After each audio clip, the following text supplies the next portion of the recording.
so off topic, so I'm not even going to get on this topic for very long, but it's like being a Black woman in this space is, I mean, the Black male plight and the Black woman plight, even though they're the same, but it's apples and oranges, because every you walk out your house and you are more likely to die by the hands of police, right? But I'm more likely to die at the hands of you. You know what I'm saying? Like, you know what I'm saying? Like, but to me, still, you are my priority. So, like, if the police come, it's still being you against the cops. You know what I'm saying? Like, it's still being you. But when the cops leave, it's you against me. Yeah. You know, and so in a space where we have, you know, our men that are being murdered, it's like, even if you feel like niggas ain't shit, it don't matter, because my first priority is still putting my body on the line for black men. Period. Yeah. But it is very, you know what, but sometimes it's very difficult though, because that duality where it's like I could get murdered by a cop, I can get murdered by a man in general. Like that's it. Like, but at the same time, it's still like I still have a responsibility to Black men as my people to put myself on the line. But sometimes it is difficult when those same Black men have also caused you.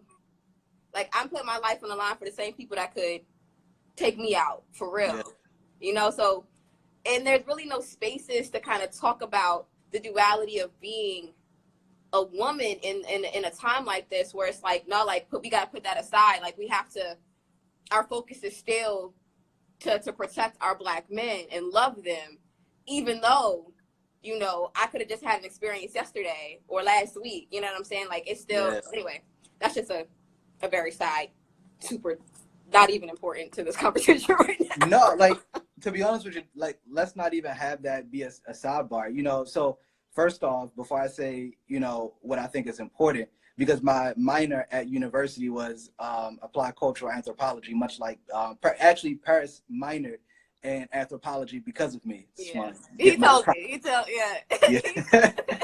You know, you got listen. In this day and age, you got to make sure you get your credit. Yeah. So, you know, on behalf of Black men who have caused hurt and harm to Black women, I do want to apologize on behalf of us. And, you know, my mom raised me. She said, you know, Shaquille, never put your hands on a woman, never raise your hand at a woman. And so even to this day and age, I'll never hit a woman. But I always point out that my mother never said you couldn't kick her. So like, you cussing me out, just know that this size 10 shoe is coming after you turn around, after you finish cussing me out. And I listen to what my mama said, you know? But the points that you bring up, from a cultural perspective, you know, it's really learned behavior. You know what I mean? When we talk about anthropology, for the people who don't know, anthropology is a study of culture through space and through time, right? Yeah. And so one of my good friends, Montez, she pointed something out to me, a quote that she heard from a movie that I thought was really interesting. And that quote was, as Black people in America, we have learned how to survive, but we have yet to learn how to live. Ooh. And I think that is the existential dilemma in which Black people are dealing with today. And so Black women historically have always thrown their lives on the line for Black men. We talk about Queen Yazinga from West Africa. You know, when her brother was murdered, she assumed the queenhood. That's it. And she fought for her people because that's what she was supposed to do. And even in enslavement, because I don't call it slavery, you know, I majored in English. And so we have to understand that there's a difference between our ancestors being slaves and being enslaved. Okay. You know, my ancestors were not slaves. This was just a circumstance in our history. They were simply enslaved by some very diabolical people. As the rapper Big Pun said, I'm an intelligent young man, so I must debate you. Diabolical men slash your face, and that's how a master degrades you. Shout out to Big Pun. I can dig it. But, you know, there's this term, you know, that was created in enslavement called buck busting, where Black men were, to a worse extent, raped by who we would call the slave master, but they were physically broken down, right? So keep the body strong, destroy the mind. And so how do you destroy the mind, right? You chain them up, you whip them, you do all these diabolical things to them. And so men are always looked at culturally as a source of strength in the community. So men typically catch most of the flack. You know, like if we're talking about war, men are being killed. We're capturing the women and children, you know? And so Black women instinctively found themselves in a space where they had to always protect the Black man. No, don't kill my husband. No, don't kill my son. No, don't do this to my brother. And if we're just going to take it there, let's just take it there. A lot of times even had to endure. And let me tell you about it. Alice Walker, one of my favorite writers of all time, she explored this in The Color Purple, one of my favorite stories of all time. Black women even had to subject themselves to being raped. Yep.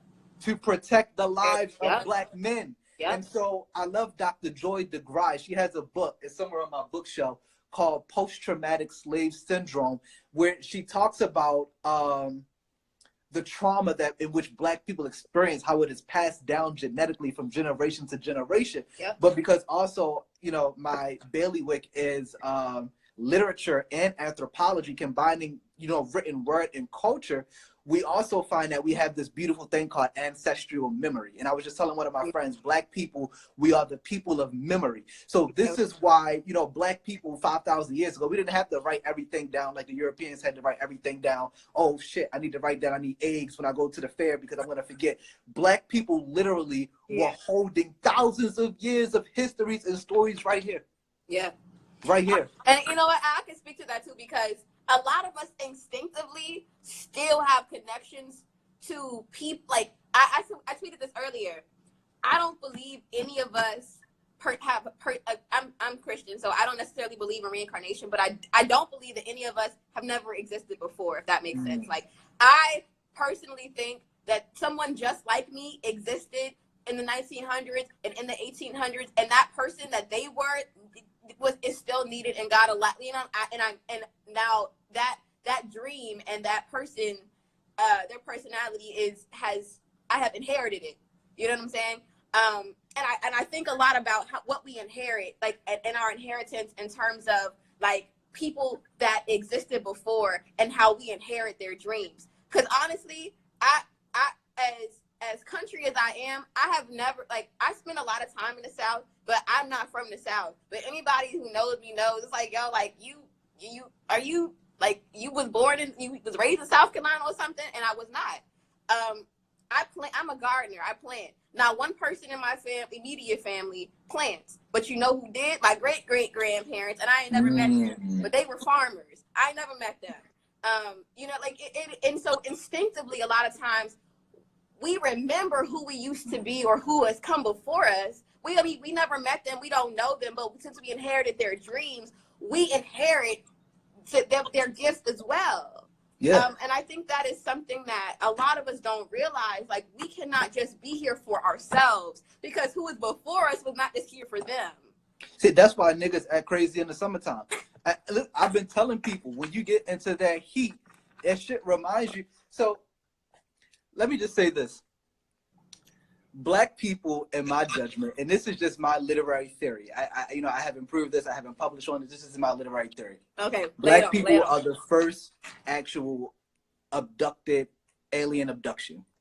Okay. We were stolen from Africa by mofos that some of us ain't never seen before and taken to a foreign land. So we're the first receivers of alien abduction.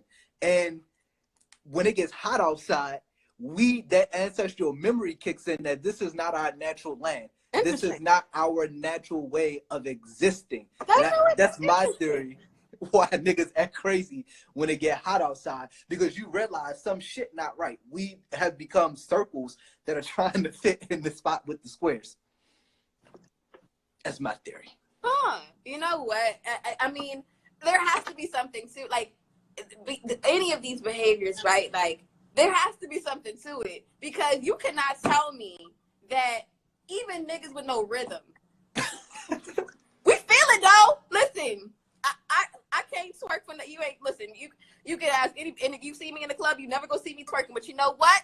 Can I catch a beat? Show enough. Why? Listen, Still I was at Auto Bar for my friend Damien's birthday, and these white people was dancing to the Drake music.